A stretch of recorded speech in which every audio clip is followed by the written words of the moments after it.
mga kababayan, no, welcome po sa aking video. So, meron lamang po tayong pag-uusapan ngayon mga kababayan, no. So, ang pag-uusapan natin ngayon ay kung bakit nga ba hindi kami nakasama, no, ni Peking Bombay doon po sa Manila. So, meron lamang po akong ipapakita sa inyo na video mga kababayan. Ano lang po ito, nung December 14, no.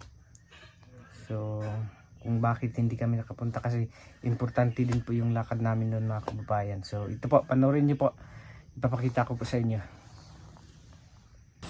Hello po mga kababayan, good morning po sa inyong lahat, no? So ngayong umaga nga po pala mga kababayan ay sasagutin muna natin yung mga katanungan, no? Kung bakit nga ba hindi kami nakasama kay Peking Bombay doon po sa Manila, no?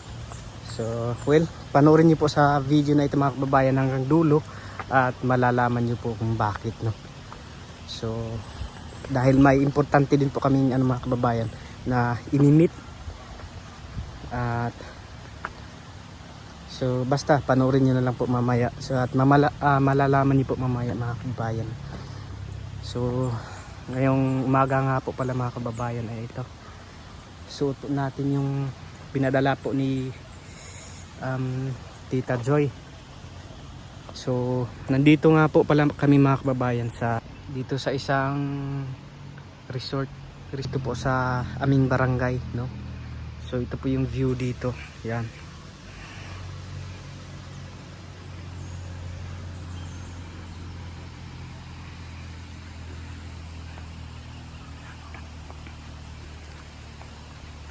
So marami po kami mamaya mga kababayan na papunta rito.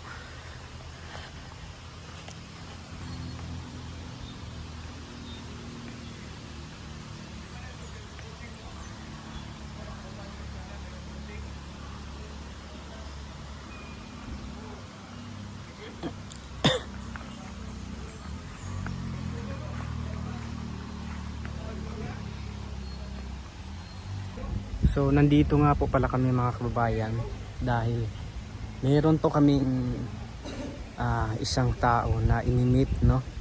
Meron po siyang po doon sa Davao. Siya po ay isang city councilor, second district councilor, no. So pinatawag niya po kami para meron pong pag-uusapan na importante. Kaya yun po mga kababayan, no? So si Peking Bombay rin po ay hindi po nakasama doon dahil po mga kababayan, kung napapanood niyo po yung kanyang mga video, previous upload niya po ay sinabi niya po doon na meron siyang importanteng lakad, no. So panoorin niyo na po doon sa kanyang video. I-visit niyo po yung kanyang YouTube channel at makikita niyo po doon at mapapanood kung ano yung rason at dahilan, no.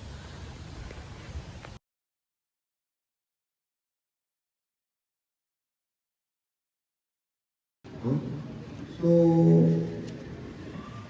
kung kayo mga parinti na mahigala ang barangay mo ay representative pa rin. Kapag hindi na gusto mag-high school o kung gusto mag-pre-11. Kasi kayo nag-graduate ko high school at 11. Ano ba yung kulitan mo? Problema ako dito. Sama na rin yung may hangaw. Diba? Gusto niya siya itrabaho sa mga kasimbang tanggaw na nakalap ko siya pagkakaligirin. Air Force na siya noon. Engineering brigade. Pero ginamay siya dito sa Tamales. Kung US Space dito. Hindi mag-year ang China American. Sila may balas na yun. So, parang engineering brigade na siya. So, nakapag may isa na military kasi po si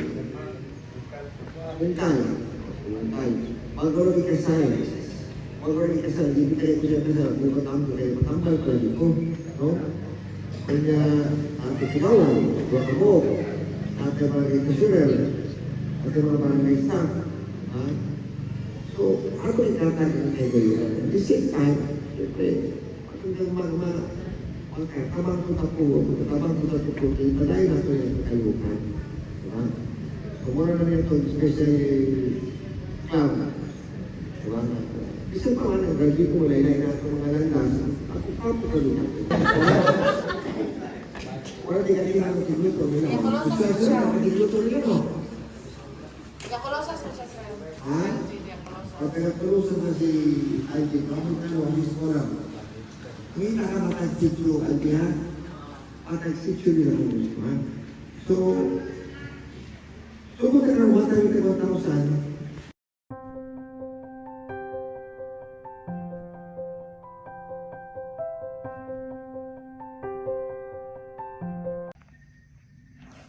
So, yun po mga kababayan, no, kung nakikita nyo na po yung video, so ipapaliwanag ko po sa inyo kung ano nga ba yung importanteng na pinag-uusapan doon sa ipinakita ko sa inyo na video. So, pero bago muna ang lahat mga kababayan, no, mayroon lamang po kung pupuntahan doon po sa baba. Pupunta po muna kami doon sa tindahan at bibili ng bigas para po ibigay po doon sa asawa po ng aking tito na pumanaw na po. So kasi kawawa din po kasi yun.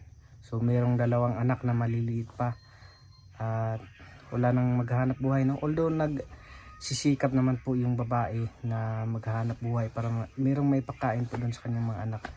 So although alam naman po natin mga kababayan na may limitasyon lang yung yung kakayahan po ng babae, pero merong limitasyon. Kahit ito po mga kababayan, no, papunta po tayo ngayon sa tindahan. Tara!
Yan. So nakauwi na po ulit tayo mga kababayan dito sa bahay. So maraming salamat nga po pala kay Tita Ruth, no? Dahil may blessings na dumating po mga kababayan galing kay Tita Ruth. So na-share din po natin. So alam ko po kasi mga kababayan yung sitwasyon, no? Dahil bago lamang po pumanaw yung aking tito, tapos yung naiwan yung sobrang hirap po dahil nakita ko po sila nung nakaraang araw, mga 5 taong gulang pa lamang po yung panganay, tapos nakita ko po na basta po mga kababayan. So laking pasalamat ko po kay God, no, na mayroon siyang ginamit na tao para matulungan din kami. So binigyan niya ako ng blessings. So ngayon po i-share din po natin yung blessings, no, galing po kay Tita Ruth. Thank you po talaga sa Tita Ruth. Panginoon na pong bahalang gagantimpala po sa inyo. So may binigay po sa akin si Tita Ruth na po mga kababayan na 3,000. So 3,500, and then meron din po kina po. So hindi ko lang po muna babanggitin dito sa video na ito, baka makita niya at hindi natin ma-surprise. So meron tayong isi-surprise po mga kababayan, no. So thank you po sa Tita Ruth, no. Ang ginawa po namin doon, bumili po kami ng 5 kilong bigas. Pagkatapos po ay meron din po pera na inabot ko po doon. So kung nakita niyo po doon sa video mga kababayan, yung asawa ko lamang po yung pinabot ko doon. So So yun, balik po tayo sa pag-uusapan po natin mga kababayan, no? Kung ano yung dahilan kung bakit din po hindi kami nakasama. So ito po mga kababayan, so kumbaga timing din po, no, na na meron po kasi kaming group chat, no. Meron kaming imi-meet na isa po sa second district councilor, no, na si Attorney Nunong Cabling. So sino nga ba po pala si Attorney Nunong Cabling?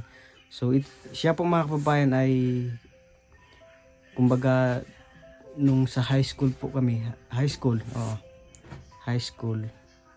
So meron po kasi siyang paaralan na private. So dati po kasi siyang ganun din, city councilor din po, second district city councilor, councilor dito sa Davao.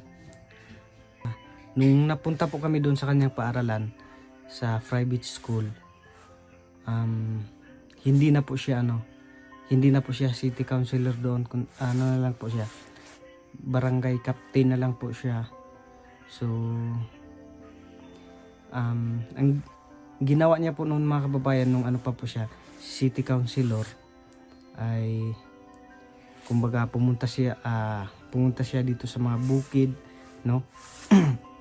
Dito sa mga kababayan po namin katutubo. Tapos yun, naghahanap po siya ng mga katutubo, no, na kung sino man yung gustong mag-aral, at pumunta doon sa kanyang paaralan na private. So isa na rin po ako doon mga kababayan, isa na rin po kami sa aking pinsan na nakapunta po doon sa kanyang paaralan nung high school po, year 2013. Year 2013 ay napunta po kami doon sa kanyang paaralan, grade 7, no. Pagkatapos po lang po kami doon, grade 8. So grade 8 doon kami, grade 8. Dahil po sa kanyang kabutihan mga kababayan ay meron na po mga professional na mga kababayan namin katutubo, no, na dati rin po namin kasama na nakapagtapos sa kanilang pag-aaral. Kumbaga yung puso niya rin po mga kababayan ay yung tutulong ba sa mga kababayan po namin katutubo, na yung sa edukasyon, no, yun yung kanyang puntirya po sa mga kababayan namin katutubo, na magkaroon ng edukasyon, no. Sa lang po namin, hindi po kami nakapagtapos doon sa kanyang paaralan kasi po meron pong hindi po mga inasang pangyayari, no, na hindi po namin pwede kasi sa amin na lang po yun mga kababayan. Pero rin po yun mga kababayan, kumbaga bullying na din po kasi yun, kaya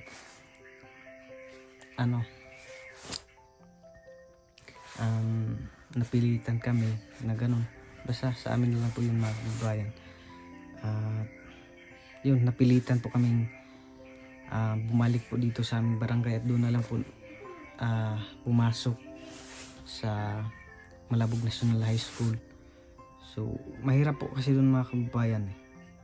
Minsan wala po kaming kain noon. Minsan lang, may 5 pisong baon lang. So ibibili lang namin yun ng ano bang tawag doon, yung banana Q. Kumbaga yun lang yung agahan namin. So bali nga po pala kami noon mga kababayan, mayroon pong first batch, bali third batch na po kami nung nakapunta po doon sa private school ni Attorney Nunong Cabling. At total po noon mga kababayan ay nasa 46 na po kami noon na nakapunta po doon. Halos mga katutubo po lahat. Pinapaaral po ni Attorney Nunong Cabling doon sa kanyang mismong paaralan. Sa ngayon sa sinabi ko kanina na meron na pong mga professional, no, meron na pong mga army. So ngayon, kung bakit nga ba nag-meet kami doon, sa nakita nyo po kanina sa video, kung bakit nga ba nag-meet kami, dahil nitong nakaraan lang po mga kababayan ay muli pong bumalik si Attorney Nonong Cabling as a City Councilor, as 2nd District City Councilor dito sa Davao City. So sa awa po ng Panginoon ay nanalo po ulit siya. So ngayon naman po ay meron na po ulit nakapunta doon sa kanyang paaralan na 12 student, no, na galing dito sa bundok, mga kababayan. Mga kababayan din po namin nakatutubo na pinapaaral ulit doon. At meron kaming pinag-uusapan doon na kumbaga maghahanap kami ng mga student, no, na yung willing talaga na makapagtapos, no, dahil tutulungan ni Attorney Nonong Cabling. So yung mga lugar po, mga kababayan, na hindi pa abot ng kalsada, yung malayo pa sa kabihasnan, ang hinahanap niya yung mag grade 11 na po, mga kababayan, na yun bang malayo talaga po, no. So yun yung po pinag-usapan namin doon, na kung meron kami makita na yung willing po talaga na mag-aaral, tapos yung malayo talaga, kumbaga malayo sa paaralan ng high school, ganun, grade 11, junior high. So yun, no, at least man lang makatulong din po tayo sa ating kababayang katutubo, no, na makapunta doon sa kanyang private school, no. At para matulungan na rin po, no, at makapagtapos sa kanilang pag-aaral. So sana po, mga kababayan, ay nasagot po yung katanungan, no. Maraming salamat po ulit sa inyong walang sawang suporta at panonood po sa aming mga video, no. Thank you po sa ating Panginoon, no, dahil sa kanya po ay nangyayari ang lahat ng bagay na to. Thank you din po kay Sir Paul, no, na siyang ginamit ng Panginoon para matulungan po yung mga kababayan namin katutubo dito sa bundok at Peking Bombay, no, na siya rin yung kumbaga natulungan din po ako dahil rin po kay Peking Bombay. At kina Pibitim Peter Paul, Pibitim Ralph, Pibitim Madam Yula, kina Toots, GR, at kina Master Rain, Ren's Vlog. Thank you po. At sa inyo din po, mga kababayan, no, sa walang sawang suporta at panonood po sa PBTeam, sa all PBTeam members. Thank you po. At sa hindi po pag-skip ng ads, maraming salamat po. So yun lang po, maraming salamat. God bless us all. Bye-bye.